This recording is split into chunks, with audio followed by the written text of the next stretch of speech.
BTCPay Server has released version 1.10.0, which is a major update that introduces several new features and enhancements. One notable addition is a drag and drop from Builder, allowing users to create customizable forms for collecting customer information during checkout. This update also includes a new role management system, enabling store owners to create tailored roles for team members with specific permissions. Let me show you a couple of features which they have added.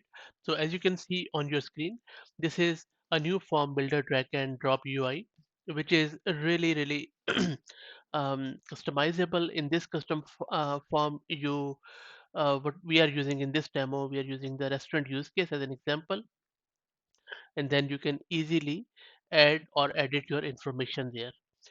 Now, let me show you the custom role system.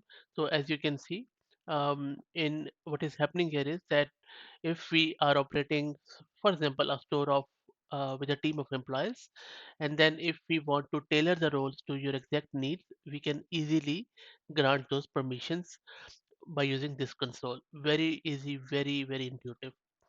Now, moving forward, if you want to hide the sensitive information, you can easily do that by just toggling a button. That's it.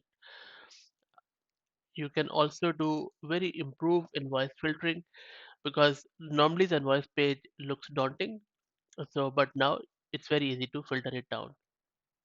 And another good thing which I noticed was that along with this BTCPay server version, LNbank also has released another version which incorporates the new height sensitive info setting and adds wallet balance graphs. So a better admin overview of LNbank wallets. You can see what's the current balance of those who use LNbank on your BTCPS server instance. Users will now be warned when LNbank liabilities exceed the Lightning nodes balance. API access to LNbank wallets and LN URL withdrawal support has been added, which allows configurable and LN URL withdrawal access per wallet. So I hope that this was useful.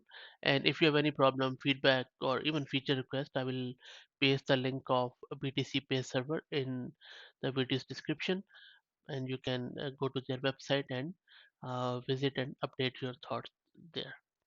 I hope that you found it useful. Thanks for listening.